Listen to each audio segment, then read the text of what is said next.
What is going on, everybody? Quancredible here, bringing you the review for Black Clover Chapter 286. And this chapter is basically just the conclusion of Noct's backstory.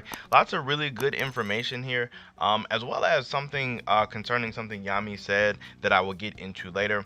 But one cool thing that we do get to see right off the bat is that I remember people were kind of confused last week because Noct's hair was white instead of black like Morgan's, despite them being twins. But it turns out that Noct's hair when he was a child was actually just black. So more than likely, he probably just dyed it. He probably just dyed it white to be different. Because freaking Noct was super edge lord, so he had to dye his hair white. But right in the beginning of the chapter, Noct basically gives kind of more of a breakdown how he was doing in the previous chapter about how him and Morgan are different. Noct was I'm in everything for myself. It has to be fun or I don't want to do it. Whereas Morgan will help somebody out no matter what. Like he gives somebody the shirt off his back. That's the kind of guy Morgan was. Honestly, Morgan sounds like a really dope guy. Like he sounds like he'd be a fun guy to be around. We also found out that around the time Noct got his grimoire, he also went to seek out Yami. And essentially, he basically heard of some foreigner that has some weird magic, and he just wanted to see what it was about. Because, like, as he literally just said, he was in everything for himself. And then, as we know from Yami's backstory, Yami pretty much got shunned by a lot of people just because he's a foreigner and had dark magic. So people didn't really take to him all that well. So, like, Noct and Yami getting along really well actually doesn't seem that crazy. And also, it's kind of cool to look at. They're actually the same age. Like Yami is 29 currently, and Noct is also 29. And even funnier part is Noct is actually a little bit older than Yami. Like, because when we got his character profile, Noct is 29, but his birthday is in April, whereas Yami's, he's 29, but his birthday is in September. So Noct actually has a couple months on Yami, which is really funny, to me at least. That's just kind of odd. I also think it's very important to note that sometime during Yami and Noct's relationship, or not relationship, but them hanging out, this is when Yami would have met Julius sometime in between, because Noct even notes that it was by some odd coincidence this guy and my brother both joined the Magic Knights and went to the Great Deer. And it's just really funny because there's probably a moment when Yami was just out alone, not hanging out with Noct, that Julius stumbled upon him. Because Julius met Yami after he already had like his grimoire, because he had his dark magic. Because if you remember, like just the way Yami showed his flashback, it appeared that he got his magic. People didn't really care for him, and then he met Julius.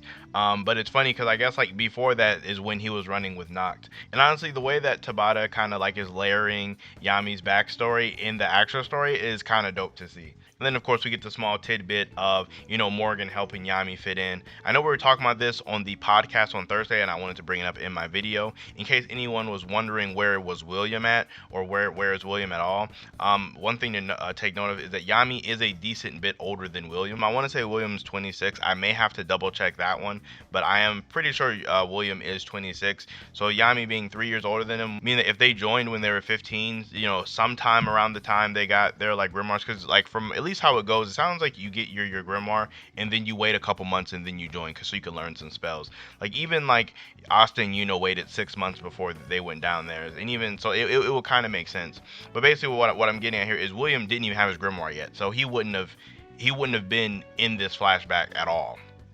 Is basically what I'm getting at, and it's actually even funnier because this kind of leads into Noct talking about when he was 18. So this would have at least been 3 years later, meaning William may have been just joining or about to join sometime around there, around the time all this stuff happened with Morgan. So I think it's really dope that Tabata kind of kept all this, all of this time stuff very cohesive, at least in this part, because I know there's been weird time stuff with Nero.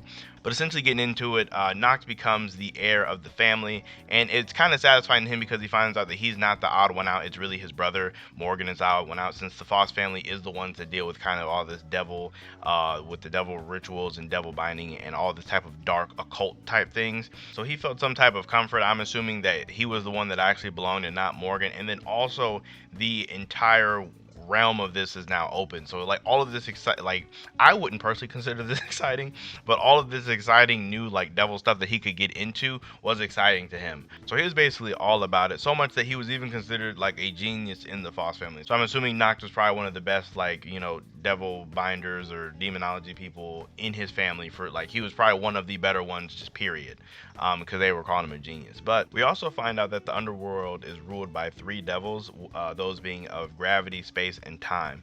And Noct's father was handing him a bracelet to do a binding contract with one that supports those three, being, I'm going to say his name wrong, so forgive me, Lucifugus or Lucifuegus. Lucifugus, whatever his name is, I have no idea. But essentially, the craziest thing here, to me at least, is as you guys probably know in the channel, I'm not a super big expert on any of the demonology stuff. I really am not super versed in that kind of thing. But I do think it's really interesting that it being ruled by three, because I'm pretty sure all of us assumed that it was, the dark triads, the dark triads devils would probably be the actual three, but we know Magicula doesn't have time magic, so it makes me think that Magicula might be maybe a floor or 2 floors lower than Xenon and Dante's devils, being Lucifero and then whoever Xenon's devil is. We still don't have a name on that one, but it's just really interesting that, like, we got this supporter devil, and then we also have another devil entirely that just got thrown into the mix. Now, me personally, I kind of feel like the Lucifugus or Lucifugus, whatever his name is, I feel like I feel like that one may be in Morris, just because Morris is also possessed. The name is similar to Lucifero's name, so like there's kind of that similarity. As well as in Morris is supporting the Dark Triad, potentially similar to how that guy supports the actual three top commanders or top three devils in the underworld. So I mean, there's kind of that thing going on. So I think that this guy that Nox was trying to summon is inside of Morris. That's kind of what I'm going to go with. And then as for this time devil guy that we just now found out about, I have no idea. Definitely, I don't think it's clearly not Magicula, because he has curse warding magic. But we'll just have to wait and see. I don't want to hear any Julius theories. I don't want to see no Julius. Please, with sugar on top. Pretty please. Julius is evil. Julius is secret of the devil. Julius has the time devil. Any of that stuff. I don't want to hear it. Like, it's not it. But then Morgan, Morgan was spying on them. Morgan did know, as he said, that he knew his family was into all of this stuff. So he was attempting to stop it, but Nox goes through with it anyway. Saying he's going to surpass his limits, which is really funny because he does genuinely hate that phrase, as we found out many chapters ago. And he summons the giant devil anyway, Lucifugus, who then just begins to attack literally everyone in the area. We do also find out this little small tidbit about the ritual that may get overlooked, that the binding ritual does summon them in a weakened state or a weaker state. So that could potentially be a thing, because I know, like, I always thought it was kind of weird that humans were able to defeat devils at all, but it could be a thing where, like, since they're summoned in a weaker form, it could potentially allow you to beat someone who is way stronger than you. Or it could also lead to Libby potentially being a little bit weaker than he actually is. I mean, not that it matters since he doesn't know how to fight in general, but I'm just saying it's just a thing to look at. Essentially, in the process of this guy getting out, he just starts killing everybody, and I'm assuming he starts to ruin the house upstairs, because as we've seen, the house was like destroyed on the upstairs too. But essentially, Morgan goes to break the bracelet to stop the ritual, and in the process, he is losing his life, and he's like about to die. And it really is a sad backstory, because Nox essentially just wanted to do whatever he wanted to do, while Morgan, he wanted Morgan to kind of just go off and be the perfectly good guy he was. And while Morgan's goal was he wanted him and his brother to both be magic knights, he wanted them to be like the shadow and light duo. And I'm assuming that Morgan had light magic. And this goes back to what people were talking about. I've seen a lot of people say this. When Yami was fighting Partry, he said he didn't know anyone that knew light magic.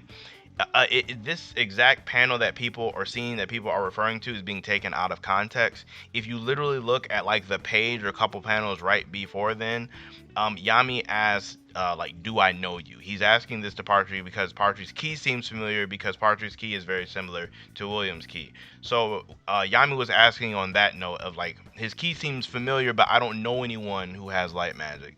So, like, it's not like it's one of the things where Yami wasn't saying he doesn't know anybody, he hasn't known anybody that has light magic, because obviously he knows who Augustus is. He was talking on more of a personal level with that one. So like that panel, or like if you were confused about it, that's kind of what's going on, or what was going on there. So it wasn't Yami saying he doesn't know anyone ever, just that he didn't know anybody currently. But back to Nox's tragedy, this is essentially where all of his values really come from. Like, this is the core right here of, Nox did whatever he wanted, and now that he finally got himself in too much trouble, don't start asking for help now. And this is essentially what I'm saying is the main core of his character, and he hated himself for it.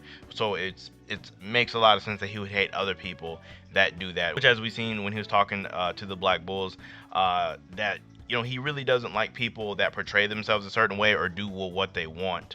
and then when something bad happens, they want it to, work out in their favor. He doesn't like that kind of thing because he hates himself for it. So, it really reaffirms his character. Not Noct is a really A+ character. I kind of want to do an analysis on his character really soon, just because of how good it is. And then it flashes back to the scene we seen a couple chapters ago, where Noct is all like pinned up by all of the ice, and then Noct basically saying again, I'm going to surpass my limits to beat these guys before they can lay a hand on any of the good people, which is like it's kind of a good like full circle thing for Noct.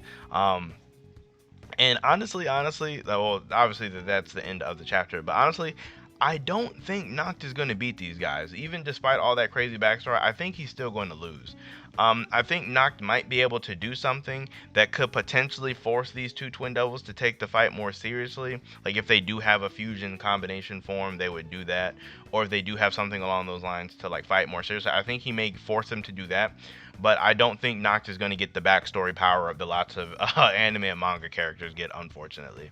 So I feel like for next week chapter, we might get to see that, or it might just flash to somebody else entirely. I kind of hope we get to see what's going on with Vonica and Xenon versus, Charlotte and Rill and, and Langris. I kind of want to see those next week, just because it's been a long time since we've seen them. So that's kind of what I'm hoping for. Or even a flash on what's going on, more of an update with Morris. I am really pumped that we don't have a break next week, that we just get more into it. But overall, like I said, I love backstory. So this chapter was easily like an 8 or a 9 out of 10 for me, just because Noct's backstory was actually one of the better ones in Black Clover. But Black Clover typically has pretty good ones, so it's good to see that Noct's backstory was also really good. Let me know how you guys feel about the chapter down below. Let me know how you guys feel about Noct's backstory. You guys think it was one of the better ones in Black Clover? I've seen some people saying that it was the best. I don't know if I would say it's the best, but it's definitely up there for me. Like I said, I would definitely love to know you guys' opinions down below on that one. Make sure you guys like the video, as well as subscribe to the channel for more Black Clover videos coming to you very, very soon. Aside from that, you guys enjoy the rest of your day, and I will catch you all in my next video.